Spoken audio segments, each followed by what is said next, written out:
Yeah. Ibn Arabi refers to Nuh in that chapter and says, had Nuh combined the two aspects, tanzih and tashbih, in summoning his people, they would have responded to his call. Ibn Arabi holds the position of combining these two aspects. Thus he says, if you insist on his transcendence, tanzih, you restrict him. And if you insist only on his immanence, you limit him. If you maintain both aspects, you are right, an imam and a master in the spiritual sciences. فَإِنْ قُلْتَ بِالتَّنْزِيهِ كُنْتَ مُقَيَّدًا وَإِنْ قُلْتَ بِالتَّشْبِيهِ كُنْتَ مُحَدِّدًا وَإِنْ قُلْتَ بِالْأَمْرَيْنِ كُنْتَ مُسَدِّدًا وَكُنْتَ إِمَامًا فِي الْمَعَارِفِ سَيِّدًا. This is the quotation from Fusus al-Hikam.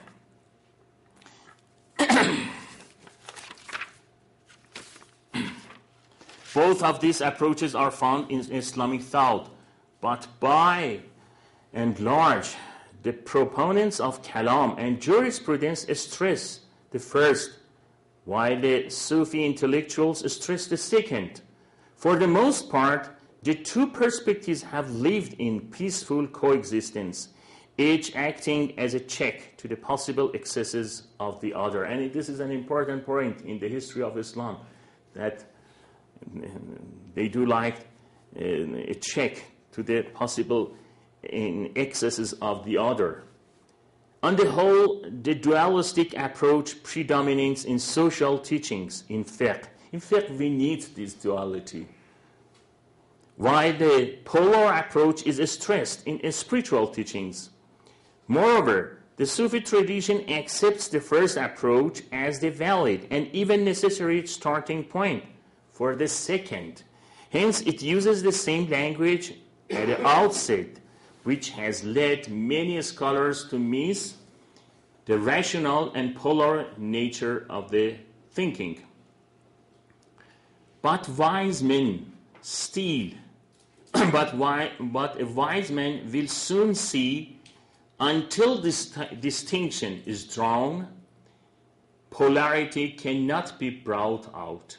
Until opposition is perceived, it cannot be overcome. The ultimate aim of Islam is always the establishment of Tawheed, the unity and interrelatedness of all reality, combination of Tanzih and Tashbih. Yes, please. First of all, we're welcome, and I'm very glad to see you again.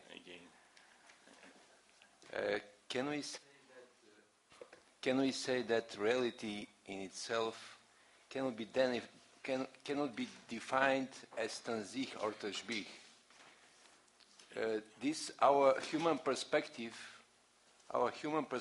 defines our human point of view defines the reality from the point of tanzih or tashbih. But the reality in itself cannot be defined with any one without this definition. The reality cannot be defined without this one? We cannot define the reality with the tools of the language. Yes. Tanzih or tashbih. It is our, how can I say, narrowness of defining the reality with the tools of the language. Truth of the language. Tools of the language. Because, after all, we know that language, even the most sophisticated mystical approach cannot grasp the reality with the definitions, tanzih or tashbih. We know the Sufi masters try to reach the reality beyond this duality, yes, without the duality of tashbih and tanzih. Some of them, like Haydar Amuli says,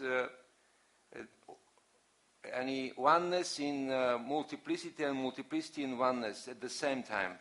Yeah. This is effort to reach to grasp the essence, the reality without these definitions. If you mean that our language cannot talk about the tashbih or tanzih, and we need some other instrument to... And even the mind.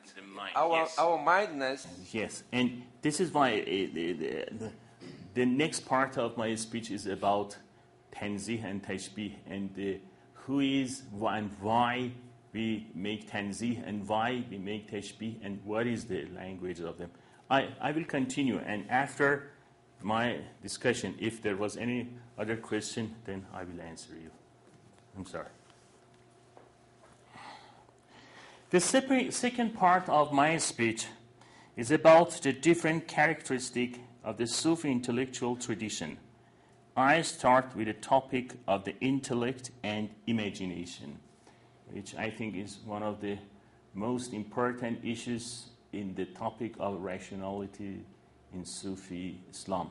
And now I will deal with your question. Because of the omnipresence of scientism, few people have any sense of the full-bodied truth and total coherence of pre-modern worldview. And I should use this terminology because pre-modern worldview, because they fully accepted that body of that truth cannot be, the definition of truth cannot be reduced just to some scientific assertions or scientific intellectuality, which established this pre-modern worldviews, which established because of the omnipresence of scientism, few people have any sense of the full-bodied truth and total coherence of pre-modern worldviews, which establish delicate balances between mythic imagination and rational inquiry. In the Islamic context, no one has analyzed this balance with more subtlety than the enormously influential 13th century jurist, theologian, philosopher, and Sufi, Ibn Arabi. Let me summarize what he tries on this, what he wants to say on this vital issue. The issue of intellect and imagination is a very important issue in Ibn Arabi, in Masnavi of Maulana Jalaluddin Rumi.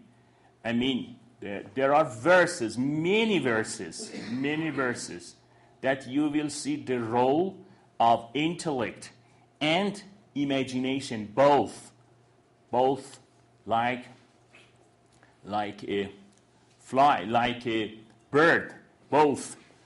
You will see that how Maulana Rumi describes that we need both intellect and imagination. And this is what you will see. This is exactly what has been done in the modern philosophy. I mean, when you talk about imagination, it has nothing to do with the intellectuality. When you talk about rationalism, since Descartes, you will see there is no topic of imagination. But you will see both of them, both work together in the Masnavi of Rumi or in the Futuhat of Ibn Arabi. You will see that Ibn Arabi uses the imagination not something belonging to the world of arts or poetry as an instrument of knowledge, gaining knowledge into the truth.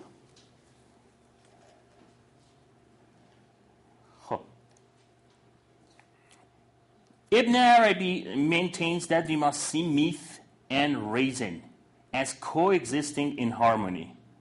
God, the real, he usually uses the word the real for God, as one of the names of God is the Haqq, al-haq, necessarily appears dichotomously two contingent beings. God is both creator and destroyer, both merciful and wrathful. Any analysis of the divine attributes shows that they must be understood both positively and negatively, both in terms of transcendence and in terms of immanence. The reason for this is simply that in itself, God as the real is both absent from and present with everything in the universe. Human beings made in God's image, according to tradition, have a unique relationship with both God and the cosmos. This gives them the ability to grasp, understood, and realize God in both, in his distance and his nearness. Ibn Arabi calls the faculty of understanding God as distant. He calls it aql, reason, intellect. And the faculty of seeing God as near, he calls it imagination, khayal. We can compare it with what Plato called nous and put it at the highest stage of knowledge, and in the Middle Ages was called intellectus, in contrast to ratio. In Latin we have two words, intellectus and the ratio, and you can see that how, especially in Mathnavi, this intellectus and imagination sometimes become one. I mean, you cannot discern whether this is intellect or this is imagination. And what Plato called nous and put it at the highest stage of knowledge, and in the Middle Ages was called intellectus, in contrast to ratio, Ibn Arabi also calls the heart, qalb, an important Quranic term that designates the synthetic spiritual nature of human awareness. So we have from one side intellect, and in the other side khayal, qalb, heart. If the heart is to perceive the word of God resounding in itself, and if it is to intensify its own spiritual instinct, it must open what Ibn Arabi calls its two eyes. It has two eyes, the eye of reason and the eye of imagination, or discursive thought and mythic vision. Only the fully realized heart can grasp the symbolic significance of revelation, because neither reason nor imagination on its own can see the fullness of the huquq, the plural of haq. By huquq I mean the truths, realities, rights, responsibilities established by the absolute haq. Ibn Arabi readings of the Islamic tradition. In Ibn Arabi reading of the Islamic tradition, the eye of reason is the characteristic tool of the theologian and jurist, because theology and jurisprudence are based on this. It is inadequate because it can only see God as transcendent. It recognizes that God cannot be known in himself, so it describes him as totally apart from every created thing and every quality. Left to its own devices, discursive reason will eventually reject the message of the prophets. You will see many verses in the Masnavi that how Rumi criticizes philosophers for this, which are primarily anthropomorphic and mythic, and refuse to acknowledge that anything positive can be said about God. In other words, excessive stress on rational thought pushes the divine into total transcendence, as we see it in the Kalami books. When this process is not kept in balance with the eye of myth and imagination, rational analysis eventually makes the hypothesis of God the hypothesis of God extraneous to rigorous critical thinking. We see this process taking place in the mainstream development of Western thought. The end result is a scientific rationality completely obvious to the whole of God, the Word, and the human soul. Excessive dependence on reason leads to agnosticism and atheism. This is the main reason why some Sufi thinkers, as I said, such as Ibn Arabi and Rumi, attack against philosophers. For its part, the eye of imagination sees God as immanent.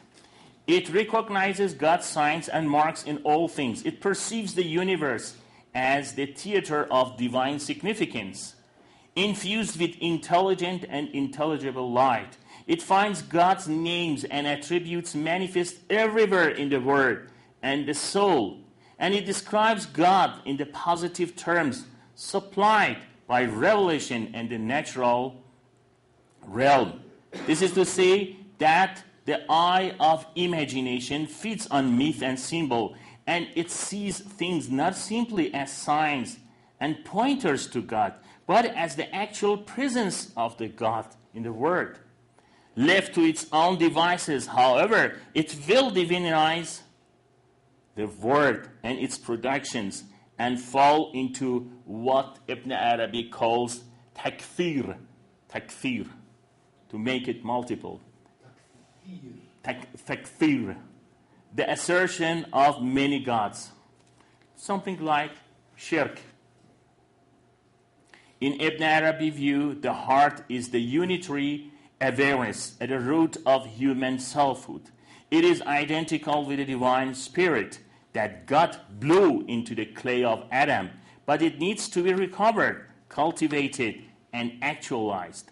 The goal of realization is to find the truth of the haqq of God, and the haqq, the truth of all creatures, and then to act according to all these haqqs. Now you will see that how theory and practice are together. You cannot separate them. You cannot say this is theory and this is practice, and do what Kant does in his critique of pure reason and critique of practical reason.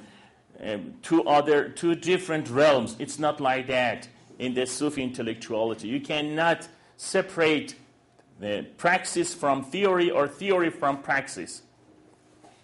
The heart, which is no different from realized intelligence, must employ the critical powers of reason to prevent associating other gods with God, or to avoid turning relative things into absolutes. But if intelligence needs to employ reason correctly, it also needs to make proper use of imagination. It must undertake the mythic task of seeing everything as a sign and symbol of the divine. We have a very nice poem by, perhaps you know him, by Baba Tahir. He's a folk Sufi poet. He says, به دریا بنگرم دریا تبینم، به صحرا بنگرم صحرا تبینم، به هر جا بنگرم کوه و در و دشت، نشان از قامت رعنا تبینم. Sorry, I cannot translate it. I cannot translate poetry. It is very beautiful, very, he's نقل به مضمون. Yeah, he says, if I look at the sea, I see you before. If I look at the mountain, I see you before. Whenever I look, whenever, whatever I see, before seeing it, I see you. It is not reason, it is imagination. It must behold, imagination must behold every creature as a face, wajhullah, فَإِنَّمَا تَوَلُّوا فَثَمَّ وَجْهُ اللَّهِ, and recognize that everything in the universe has a haqq, has a right bestowed upon it by its creator. It must keep the symbolic significance of things alive and respond properly to the living presence of God in the world. Only this attitude can allow people to respect the rights not only of God, Huququllah, and other human beings, Haqqun Nas, but also of the natural realm. Here I should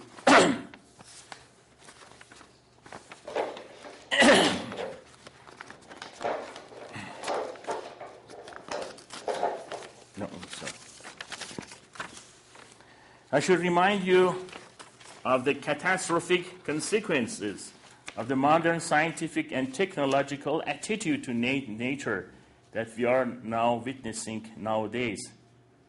I just want to mention that the modern crisis of the environment cannot be fully understood until we do not understand that it is mostly caused by this change of view.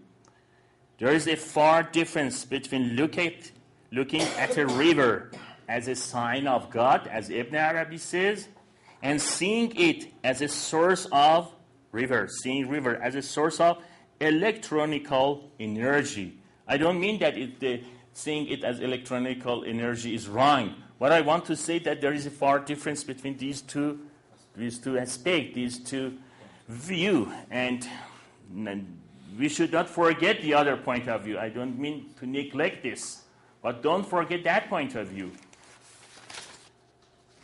Before continuing my discussion, here I found it appropriate to talk some words, because I was talking about imagination, about artistic view and its role in Sufism and its connection with the rationality as defined in Sufism. Because many of the Sufi works of the Sufi masters paid to the issue of art and beauty. And you cannot find in any other sources topics about art and beauty. So I will discuss it briefly because I found it here necessary to talk about this because of its connection with the topic now. I will not start I will not continue my talk. I just give some introductory notes about the art and beauty as it is connected to the subject imagination, as I explained. In the first glance at art in the Muslim world and within the works of Muslim thinkers, a coherent artistic system cannot be found. And what has been said is imagined to be a result of either simple-mindedness or imitation of others. What the people say about the scholars of art studies say about the Islamic art is usually like this.